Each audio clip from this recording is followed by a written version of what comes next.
Actually என்னால் வந்து இந்த விஷயத்த வந்து ரொம்ப நாளாக பேசணும்னு சொல்லிட்டு பேசவே முடியல. நிஜமாவே இந்த ரிதன்யா கேஸில் வந்து நான் ரொம்ப டிப்ரெஸ் ஆயிட்டேன். எனக்கே எப்படி இருக்குன்னா யோசிச்சு பாருங்க, அவங்க ஃபேமிலிக்கு எப்படி இருக்கும்னு சொல்லிட்டு. அவங்க எவ்வளோ ஆசைப்பட்டு கல்யாணம் பண்ணி கொடுத்துருப்பாங்க பேரண்ட்ஸ். அதே மாதிரி அந்த பொண்ணு எவ்வளோ எக்ஸ்பெக்டேஷன்ஸோட ஆசையாக கல்யாணம் பண்ணிட்டு அந்த பொண்ணோட மேக்கப் வீடியோலாம் வந்து பார்த்துட்டு நிஜமாவே ரொம்ப மன உளைச்சலுக்கு ஆளாயிட்டேன் நான். ஏன்னா அந்த மாதிரி ஒரு நல்ல குட் கேரக்டர் இருக்கிற பொண்ணுக்கே வந்து இந்த மாதிரிலாம் நடக்குது. அதே மாதிரி ஒரு நல்ல பணக்கார ஃபேமிலியிலே வந்து இதெல்லாம் தவிர்க்க முடியாம இருக்குன்றது நிஜமாவே ஷாக்கிங்காக தான் இருக்கு. இன்னொன்று என்னன்னா, இனிமே வந்து இந்த பொண்ணோட கேஸ் வந்து ஒரு முன் உதாரணமா இருக்கணும் எல்லா கேர்ள்ஸ்க்கும். யாருமே தயவு செய்து இந்த சூசைடு மட்டும் அட்டென்ட் பண்ணாதீங்க. பிகாஸ் சூசைடு வந்து சொல்யூஷனே கிடையாது. அப்பா அம்மாவுக்கு தான் லாஸ், அவங்களுக்குலாம் ஒன்றும் லாஸ் கிடையாது.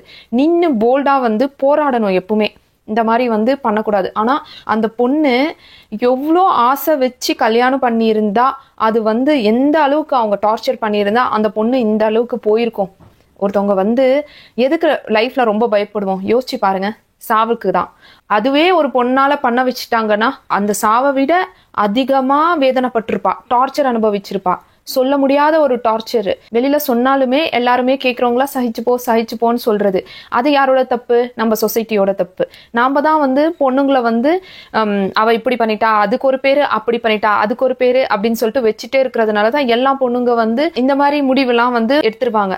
ஸோ இனிமேல் கண்டிப்பா யாருமே வந்து இந்த மாதிரி தப்பான முடிவு மட்டும் எடுக்கவே எடுக்காதீங்க. கண்டிப்பா போல்டா இருந்து அவங்களுக்கு பனிஷ்மெண்ட் வந்து வாங்கி தர வேண்டியது உங்களோட கடமை. அதே மாதிரி அப்பா அம்மா என்ன பண்ணணும்னா, என்ன ஆனாலும் சரிம்மா நான் இருக்கேன் அப்படின்னு சொல்லிட்டு டே 1ல இருந்து நிக்கணும். அதாவது எல்லாருமே வந்து கரெக்ட் அட்ஜஸ்ட் பண்ணி போங்கன்னு தான் சொல்லுவோம். ஆனா இப்போ இது தெரிஞ்சிருச்சு, நமக்கு இந்த கேஸ் தெரிஞ்சிருச்சு. அவங்க வந்து டவுரி ப்ராப்ளம் மட்டும் கிடையாது, எஸ்பெஷலி வந்து ஹஸ்பண்ட் கொடுத்த அந்த பிசிக்கல் டார்ச்சர், அப்புறம் உடல் ரீதியான டார்ச்சர் தான் அந்த பொண்ணால தாங்கவே முடியல. அந்த பொண்ணு அதனாலதான் சொல்ல போனா இந்த முடிவே வந்து எடுத்திருக்கா. தயவு செய்து இருக்கிற எல்லா பேரண்ட்ஸும் இது மட்டும் கேட்டுக்கோங்க. பொண்ணா இருந்தாலும் சரி பையனா இருந்தாலும் சரி, சொல்லி கொடுத்து வளர்க்கறது நம்மளோட கடமை. பொண்ணை சொல்லி கொடுத்து வளர்க்கறத விட பசங்களுக்கு தான் இந்த காலத்துல சொல்லி கொடுத்து வளர்க்கணும்.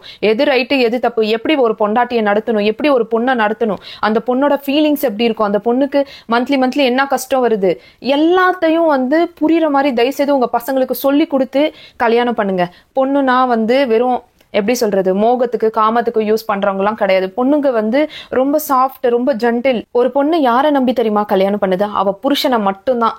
கண்டிப்பா அவ புருஷன் அவளை நல்லா பார்த்துப்பான்னு சொல்லிட்டு தான் எல்லா பொண்ணுங்களும் முதல்ல அவங்கள நம்பிதான் கல்யாணம் பண்றாங்க. அதுக்கப்புறம் தான் செகண்ட் பிளேஸ்ல ஃபேமிலி வருது. இன்கேஸ் உங்க பையன் புரிஞ்சிக்காம ஏதாவது தப்பு செய்யறனா அது கண்டிக்க வேண்டிய ஒரு நிலைமையில நீங்க இருக்கிறீங்க. அதை விட்டுட்டு மேலும் மேலும் அந்த பொண்ணை டார்ச்சர் பண்ணா அந்த பொண்ணு என்னதான் செய்யும்? ஒரு பொண்ணுக்கு வந்து எப்பவுமே புகுந்த வீடுன்றது வந்து ஒரு புது இடம். அவ சொந்தத்தை பந்தத்தை எல்லாத்தையும் விட்டுட்டு ஒரு புது பிளேஸ்க்கு போறான். அப்போ வந்து நீங்க எப்படி அந்த பொண்ணை ரிசீவ் பண்ணணும், எப்படி அவளுக்கு கம்ஃபர்ட் ஜோன் வந்து நீங்க கிரியேட் பண்ணி கொடுக்கணும், அதெல்லாம் கொஞ்சம் யோசிச்சு பாத்தீங்களா? உங்களை வந்து ஒரு புது வீட்டுல எடுத்துட்டு போய் விட்டு சகஜமா பழகுனா நீங்க பழகுவீங்களா? டைம் எடுக்கும்ல. அந்த டைம் கூட கொடுக்காம அந்த பொண்ணுங்களை போட்டு அப்படியே டார்ச்சர் பண்றீங்க. கிச்சன்ல சமைக்க கூடாது, பெட்ல உட்காரக்கூடாது, வாஷிங் மிஷின்ல துணி போடக்கூடாது, 2 தோசைக்கு மேல சாப்பிடக்கூடாது, இப்படிதான் தோசை சுடணும் அப்படிதான் தோசை சுடணும். இதெல்லாம் கண்டிப்பா பொண்ணுங்க கத்துக்குவாங்க. கமான், எல்லாருமே கத்துக்குவாங்க.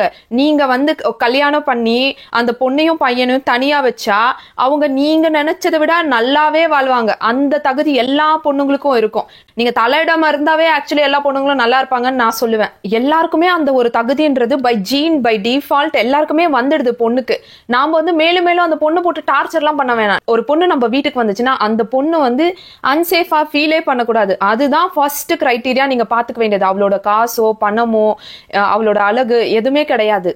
பொண்ணுங்களை வச்சிருக்கிற எல்லா பேரண்ட்ஸும் தயவு செய்து இது மட்டும் மனசுல வச்சுக்கோங்க. உங்க பொண்ணை வந்து கேட்கும் போது உங்க பொண்ணை மட்டும் தான் கேட்கணும். யாராச்சும் வந்து டவுரி எல்லாம் கேட்டாங்கன்னா அவங்கள அப்பவே அவாய்ட் பண்ணிடுங்க. அப்பதான் வந்து இந்த மாதிரி கான்சிக்வன்சஸ் வந்து நம்ம முன்னாடியே அவாய்ட் பண்ண மாதிரி இருக்கும்.